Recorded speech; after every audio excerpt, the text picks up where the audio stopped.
एक महंगे स्कूल के अंदर लंच होता है और तभी जैसे लंच होता है तो सभी बच्चे अपने लंच बॉक्स निकाल कर खाना खाने लगते हैं। लेकिन वहीं उसी क्लास के अंदर एक बच्चा होता है और वह चुपचाप अपनी बेंच पर बैठा हुआ था। इसके बाद जब सभी को खाता हुआ देखता है तो अपनी किताब निकाल लेता है और उसे पढ़ने लगता है। अब वहीं पर उनकी मैडम होती है और जैसे ही मैडम ये बात देखती है तो देखने के बाद वह समझ जाती है कि इस बच्चे के पास लंच नहीं है और इसे किसी ने लंच बनाकर नहीं दिया है। तो उसके बाद मैडम अपना लंच उसे खिलाने लगती है और ये काम रोज के रोज होने लगता है। लेकिन एक दिन ऐसा होता है कि उस लड़के की सच्चाई जब मैडम के सामने आती है तो उसे बड़ी हैरानी होती है और वह सोचने लगती है कि ऐसा कैसे हो सकता है। कौन था वह लड़का और किस वजह से वो गरीब होने के बावजूद भी इस महंगे स्कूल में पढ़ रहा था और क्या पता चला था मैडम को। पूरी सच्चाई के बारे में जानने के लिए वीडियो को अंत तक जरूर देखें। दिल्ली की एक गरीब बस्ती के अंदर एक मोहन नाम का लड़का रहा करता है। मोहन जो होता है उसके माता पिता पहले इस दुनिया को छोड़कर जा चुके हैं, क्योंकि जब वह एक दिन मोहन के साथ दिल्ली आ रहे थे तो उसी दौरान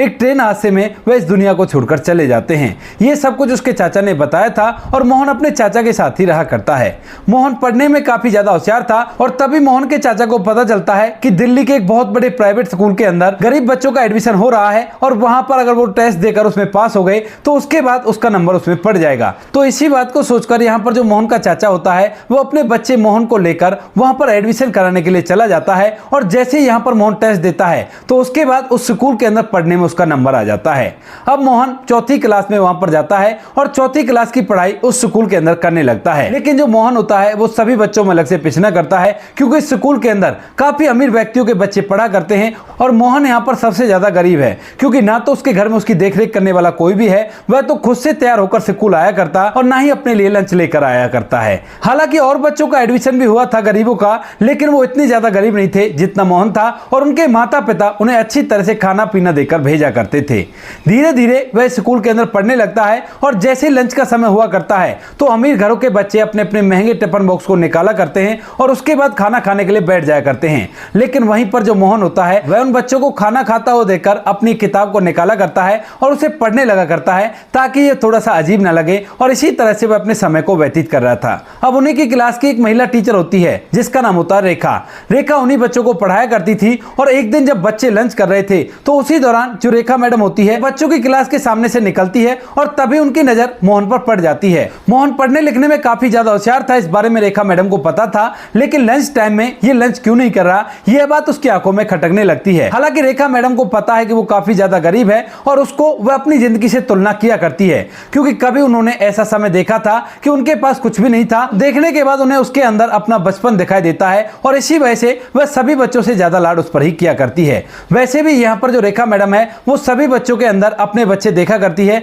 क्योंकि रेखा मैडम की शादी को काफी दिन हो चुके हैं लेकिन अब तक उन्हें कोई भी बच्चा नहीं है। इसके बाद जब रेखा मैडम ऐसा देखती है तो उसके बाद उसे ये बात बड़ी अजीब लगती है और जैसे वो जाकर पूछने लगती है कि मोहन क्या तुम खाना नहीं खा रहे, तो यहाँ पर मोहन कहता है कि नहीं मैम, मुझे भूख नहीं है और मैं तो घर जाकर ही खाना खाया करता हूँ, क्योंकि मेरे घर में कोई है नहीं ना जो खाना बना कर दे दे। तो इसी वजह से चाचा जब मैं यहाँ से चला जाया करता हूँ तो ही मेरे लिए खाना लाया करते हैं। इस बात को सुनकर रेखा मैडम को बड़ी हैरानी होती है और उसके बाद वो वहां से बिना कुछ कहे सीधा अपने उस ऑफिस में जाती है जहां पर उसका सामान रखा हुआ था और उसमें से उस लंच बॉक्स को निकालती है जिसे वो अपने लिए लेकर आई थी। उसे लेकर वह सीधा मोहन के पास जाती है और वहां पर जाकर उस लंच बॉक्स को उसके आगे रखती है और कहती है कि थोड़ा साइड में हो जाओ, मैं भी तुम्हारे साथ बैठकर खाना खाऊंगी और हम दोनों एक साथ खाना खाएंगे। अब जो मोहन होता है वह मना भी करता है, लेकिन मैडम उससे कहने लगती है बेटा कोई बात नहीं, मैं आज ज्यादा खाना घर से ले आई हूं तो तुम ऐसा करो इसमें से कुछ तुम खा लो और कुछ मैं खा लेती हूँ। इसके बाद मोहन, जिसको भूख तो लगी थी बच्चों को देख देख कर, वह खाना खाने लगता है और यहाँ पर जब उनका लंच कंप्लीट हो जाता है तो इसके बाद यहाँ पर जो रेखा मैडम होती है वो कहने लगती है कि रोज के रोज मैं तुम्हारे लिए खाना लेकर आऊंगी और तुम आराम से सभी के बीच में बैठकर खाना, इस तरह से तुम्हें परेशान नहीं होना पड़ेगा। ऐसा कहकर रेखा मैडम वहां से चली जाती है और इसके बाद जो रोहन होता है वह अपने घर चला जाता है। लेकिन दूसरे दिन जैसे ही लंच होता है तो लंच होने से थोड़ी पहले जो रेखा मैडम होती है वह मोहन के लिए एक लंच बॉक्स पैक करके लाती है और लाने के बाद उसे दे देती है। इसके बाद जो मोहन होता है वो अच्छी तरह से लंच खाने लगता है। रेखा मैडम मोहन की तरफ देखते हुए अपनी आंखों में आंसू ले आती है और उसके बाद आंखों के आंसू को पोंछकर अपनी उस जगह पर जाने लगती है जहां यहाँ पर उसे खुद को लंच करना था। रास्ते में जाती हुई वह अपनी जिंदगी के बारे में सोचती है कि उसकी जिंदगी किस तरह से बर्बाद हुई पड़ी है। हालांकि यहाँ से काम करने के बाद उसे अच्छी खासी सैलरी मिला करती है, लेकिन उसकी सारी सैलरी उसके पति के इलाज में चली जाती है। दरअसल रेखा मैडम को जब बच्चे नहीं हो रहे थे तो उसके बाद रेखा मैडम उस अपने पति से दूसरी शादी के लिए बोलने लगती है, लेकिन पति उससे प्यार किया करता था तो वह मना कर देता है। इसके बाद यहाँ पर जो पति होता है उसे भी बच्चों का दुख था कि उसे बच्चे क्यों नहीं है, और इसी वजह से वह धीरे धीरे शराब का आदी हो जाता है। ज्यादा शराब पीने की वजह से वह काफी ज्यादा बीमार रहने लगा है और उसी का इलाज करवाने के चक्कर में रेखा मैडम की सारी सैलरी उसके इलाज में लग जाया करती है और वह इन्हीं बातों से काफी ज्यादा परेशान रहा करती है। लेकिन फिलहाल उसे खुशी है कि उसने मोहन को खाना खिला दिया और वह रोज उसे इसी तरह से खाना खिलाएगी। इसके बाद यहाँ पर सब कुछ इसी तरह से चलता रहता है और जो रेखा मैडम होती है वह कभी कभार मोहन से बात भी किया करती और ढेर सारी बातें उन दोनों के बीच में होती है। यहाँ पर मोहन अपने बारे में रेखा मैडम को सब कुछ बता देता है कि उसके माता पिता तो बचपन में ही उसे छोड़कर इस दुनिया से चले गए थे और उसके बाद उसके चाचा ने उसे पाल पोस कर बड़ा किया है। धीरे धीरे समय बीतता है और समय के साथ साथ यहाँ पर 1 साल कंप्लीट हो जाता है। अब जो मोहन होता है उसकी उम्र 10 साल हो गई थी और उसने 4th क्लास को अच्छे नंबरों से पास किया था। तो यहाँ पर स्कूल के जो मेन मालिक और मालकिन होते हैं उनको बुलाया जाता है बच्चों को पुरस्कार बांटने के लिए, और जैसे ही वो लोग स्कूल के अंदर आते हैं तो उन्हें धूमधाम के साथ अंदर लाया जाता है। यहाँ पर आने के बाद वो लोग स्टेज पर चढ़ जाते हैं और इसके बाद कार्यक्रम स्टार्ट होता है। अब जो प्रिंसिपल साहब होते हैं वो बच्चों को एक एक करके बुलाने लगते हैं और उनको इनाम देने के लिए यहाँ पर स्कूल के जो मालिक और मालकिन होते हैं वह खड़े हो गए थे और खड़े होकर बच्चों को इनाम दे रहे थे। लेकिन तभी यहाँ पर 4th क्लास के बच्चे मोहन का नाम आता है, क्योंकि उसने भी अपनी क्लास को अच्छे नंबर से पास किया था तो उसे भी यहाँ पर इनाम मिलना था। अब जैसे यहाँ पर प्रिंसिपल साहब मोहन का नाम बोलते हैं तो उसके बाद जो मोहन होता है वह वहां पर स्टेज पर धीरे धीरे डरते डराते अपनी पुरानी सी वर्दी को पहनकर पहुंच जाता है। लेकिन जैसे वो स्टेज पर चढ़ रहा था तो यहाँ पर प्रिंसिपल उसको देखकर नाक मुंह सुकोड़ने लगता है, क्योंकि यहाँ पर जो प्रिंसिपल होता है उसे मोहन से काफी ज्यादा जलन हुआ करती है। उसने एक बार रेखा मैडम को इसे लंच बॉक्स देते हुए देख लिया था तो यहाँ पर उसने उसका विरोध किया था, लेकिन रेखा मैडम ने बोल दिया था कि ये बच्चा लंच बॉक्स लेकर नहीं आता है और इसका लंच बॉक्स मैं बना दिया करती हूँ। इस बात को सुनकर प्रिंसिपल चुप तो हो जाता है, लेकिन उसे गरीब लोगों से काफी ज्यादा नफरत है। वो तो सरकार का एक रूल आ गया था कि बड़े स्कूलों के अंदर गरीब बच्चों को भी पढ़ाना होगा और इसी वजह से यहाँ पर इस स्कूल के अंदर गरीब बच्चों का एडमिशन हो गया। वरना अगर प्रिंसिपल सर की चले तो वह बिल्कुल भी एक भी गरीब बच्चे को इस स्कूल के अंदर आने नहीं दे, क्योंकि यहाँ पर ज्यादातर अमीरों के बच्चे पढ़ा करते हैं। इसके बाद वह चुपचाप वहां पर खड़ा रह जाता है और मोहन की तरफ नाक मुंह सुकोड़कर देखता रहता है। थोड़ी देर में जो मोहन होता है स्कूल के मालिक और मालकिन के सामने खड़ा हो जाता है और जैसे ही यहाँ पर स्कूल की जो मालकिन होती है उस इनाम को मोहन के हाथ में देने लगती है तो अचानक से एकदम से ठहर जाती है और उसकी तरफ देखती रहती है। थोड़ी देर देखने के बाद यहाँ पर जो मालकिन होती है उसे वो शक्ल उसकी जानी पहचानी सी लगती है और वो पूछने लगती है कि बेटा तुम्हारा नाम क्या है। तो यहाँ पर जो मोहन होता है वह अपना नाम बताता है कि मेरा नाम मोहन है, और उसके बाद जो मालकिन होती है वह पूछने लगती है कि ठीक है तुम्हारा नाम मोहन है, लेकिन तुम्हारे माता पिता कहाँ हैं और वो क्या काम किया करते हैं। अब इस बात को सुनने के बाद यहाँ पर जो मोहन होता है अपना सर नीचे की तरफ कर लेता है और उसके बाद जो मालकिन होती है वह दोबारा से पूछती है कि बेटा बताओ तुम्हारे माता पिता क्या किया करते हैं। तो यहाँ पर जो मोहन होता है उस बात को बता देता है कि मेरे माता पिता तो एक ट्रेन हादसे में इस दुनिया को छोड़कर चले गए थे और मुझे तो मेरे चाचा ने पाल पोस कर बड़ा किया है। अब इस बात को सुनते ही जो मालकिन होती है वह और भी गौर से उसे देखती है और देखने के बाद कहने लगती है कि बेटा अपने दाहिने हाथ की बाजू को ऊपर करो, मुझे कुछ देखना है। अब इस बात को सुनकर मोहन भी हैरान हो जाता है और वहां पर जो लोग खड़े हुए थे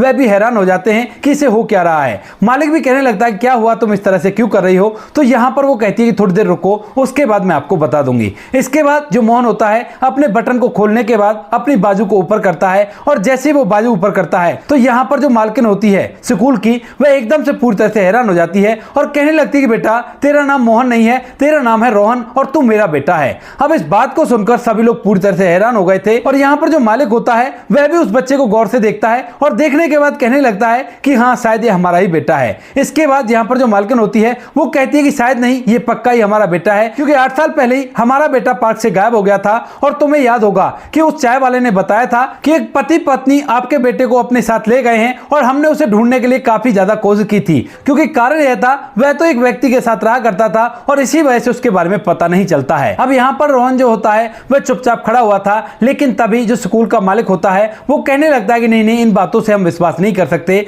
ये तो एक जैसी भी किसी बच्चे की हो सकती है, क्योंकि वह अपनी पूरी कहानी बता रहा है और उसमें कहीं भी सिद्ध नहीं हो रहा कि ये हमारा ही बच्चा है। तो उसके बाद यहाँ पर जो मालकिन होती है वो कहने लगती है कि ठीक है, अगर ऐसी बात है तो डीएनए टेस्ट करवा लेते हैं और उसके बाद तो ये सिद्ध हो जाएगा। इसके बाद जो मालिक होता है वह भी इस बात के लिए मानता है और यहाँ पर मोहन का सैंपल लिया जाता है और उसके माता पिता का भी सैंपल लिया जाता है और डीएनए रिपोर्ट के लिए उसे भेज दिया जाता है। अब फिलहाल यहाँ पर फंक्शन तो कंप्लीट हो गया था, लेकिन यहाँ पर जो मालिक और मालकिन होते हैं वो कहने लगते हैं कि बेटा इतने रिपोर्ट का रिजल्ट आए उतने तुम्हें हमारे घर में रहना है और तुम हमारे साथ चलो, तुम्हारे चाचा से बात कर लेना, उसको भी हम अपने पास ही रख लेंगे। इसके बाद यहाँ पर इसके चाचा को बुलाया जाता है। अब चाचा जैसे ये बात सुनता है तो वह उनके पास आता है, पूरी बात को समझता है तो उसे भी इस बात की बड़ी हैरानी होती है और वो कहने लगता है कि इस बारे में तो मुझे भी पक्का कुछ भी नहीं पता, क्योंकि मैं बचपन में अपने घर को छोड़कर आ गया था और यहाँ पर रहा करता था। लेकिन तभी एक दिन जब मैं रेलवे स्टेशन से कहीं जा रहा था तो उसी दौरान वहां पर एक हादसा होता है और उस हादसे में दोनों पति पत्नी इस दुनिया को छोड़कर जा चुके थे और उनका एक छोटा सा बच्चा वहां पर रह गया था। अब मैं तो अकेला ही रहा करता था, तो इसी वजह से मैंने सोचा कि क्यों ना इस बच्चे को अपना बच्चा बनाकर अपने साथ रखूं, क्योंकि मेरा भी कोई सहारा नहीं था, यहां पर मैं अकेला ही रहा करता था। तो इसी वजह से मैं चुपके से इस बच्चे को अपने साथ ले आया और वहीं पर अपने साथ रखकर इसे पालने पोसने लगा। हालांकि मैं माता पिता का प्यार तो नहीं दे सकता, लेकिन मैंने इस बच्चे के लिए वो सब कुछ किया है जो एक माता पिता अपने बच्चे के लिए किया करते हैं। अब इस बात को सुनकर यहाँ पर जो स्कूल के मालिक और मालकिन होते हैं वो कहते हैं कि कोई बात नहीं, जो होगा सो देखा जाएगा और हम एक बार टेस्ट करा लेते हैं। अगर ये हमारा बच्चा निकलता है तो भी ठीक है, अगर नहीं भी निकलता तो भी हम इस बच्चे की मदद करना चाहते हैं, क्योंकि देखने में इसकी हालत काफी ज्यादा कमजोर लग रही है। उसके बाद यहाँ पर जो चाचा होता है वह भी उसकी इस बात के लिए मान जाता है और इसके बाद लगभग 2 से 3 दिन में डीएनए की रिपोर्ट भी आ जाती है। अब जैसे डीएनए की रिपोर्ट आती है तो यहाँ पर जो मालिक और मालकिन होते हैं वह पूरी तरह से हैरान हो जाते हैं, क्योंकि ये बच्चा और कोई नहीं, उनका वही बच्चा था जो आज से 8 साल पहले पार्क में उनसे गायब हो गया था और उसके बाद आज मिला है। यहाँ पर जैसे ही माँ को ये पता चलता है कि उनका ही बच्चा है तो उसके बाद उसे एकदम से गले लगा लेती है और फूट फूट कर रोने लगती है।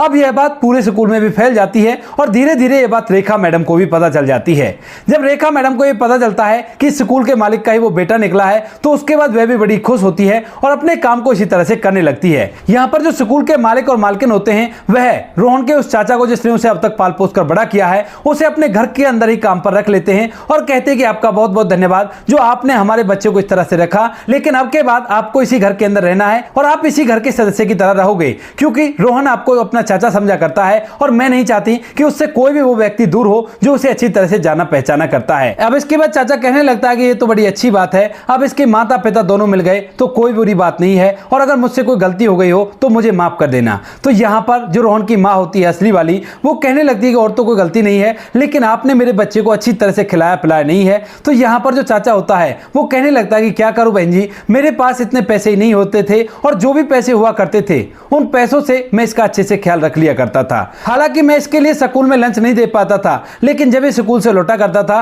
तो इसे भरपेट खाना खिलाया करता था। अब इस बात को सुनकर माँ को अपने बच्चे पर बड़ा ही तरस आता है और वो पूछने लगती है बेटा तुम्हें लंच भी नहीं मिला करता था क्या? तो यहाँ पर वह कहने लगता है कि नहीं माँ ऐसी बात नहीं है, लंच मुझे मिल जाया करता था और मुझे रेखा मैडम लंच दे दिया करती थी। अब इस बात को सुनकर वह पूछने लगती है कि वो कैसे? तो यहाँ पर जो रोहन होता है वह रेखा मैडम की सारी बातें उसे बता देता है कि किस तरह से उसने उसे लंच देना स्टार्ट किया और इसके बाद वो दोनों एक दूसरे के साथ काफी देर तक बातें किया करते थे और बातें करने के दौरान उन दोनों के बीच में एक अलग सा बॉन्ड बन गया था। तो इस बात को सुनने के बाद यहाँ पर जो मालिक और मालकिन होते हैं वह फैसला करते हैं कि अगर रेखा मैडम इसे इतनी अच्छी लगा करती है तो उसे भी हम यहीं पर रख लेंगे, क्योंकि उन्हें पता था कि रेखा मैडम एक गरीब घर से बिलोंग किया करती है। इसके बाद जो मालिक और मालकिन होते हैं वह रेखा मैडम के पास जाते हैं और वहां पर जाने के बाद जब रेखा मैडम की पूरी हालियत के बारे में देखते हैं तो उसके बाद उन्हें भी पता चलता है कि इनके बच्चे नहीं है ना, तो इसी वजह से ये बच्चों के साथ ज्यादा घुला मिला करती हैं और ऊपर से इनके पति की भी तबीयत खराब है। तो दोनों पति कहने लगते हैं कि मैडम आपने जिस बच्चे की देखरेख की थी वो हमारा ही बेटा निकला है, आपको तो इस बारे में पता ही होगा। तो मैडम कहने लगती है कि हाँ मुझे पता है, बताइए आपको क्या कहना है।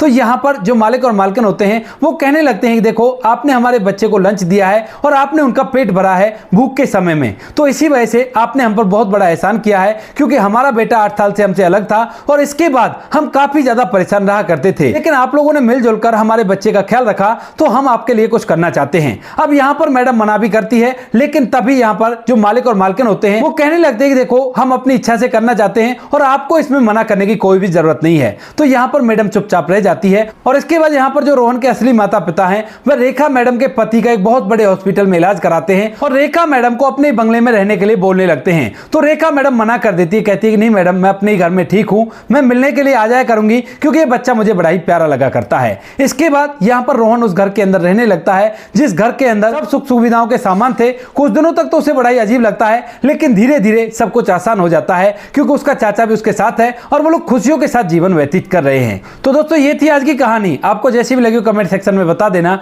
वीडियो अगर अच्छी लगे तो वीडियो को लाइक और चैनल को सब्सक्राइब जरूर करें ताकि हमें थोड़ा सा हौसला मिल सके आप लोगों के लिए ऐसे अच्छे वीडियो बनाने के लिए। इन कहानियों को सुनाने का उद्देश्य किसी को परेशान करना बिल्कुल भी नहीं है। ये कहानी आपको इसलिए सुनाई जाती है ताकि आप लोग इन कहानियों में से कुछ ना कुछ सीख सको और अपने जीवन में उस चीज को अप्लाई कर सको। मिलते हैं किसी नेक्स्ट वीडियो नए टॉपिक के साथ, तब तक के लिए जय हिंद, जय भारत,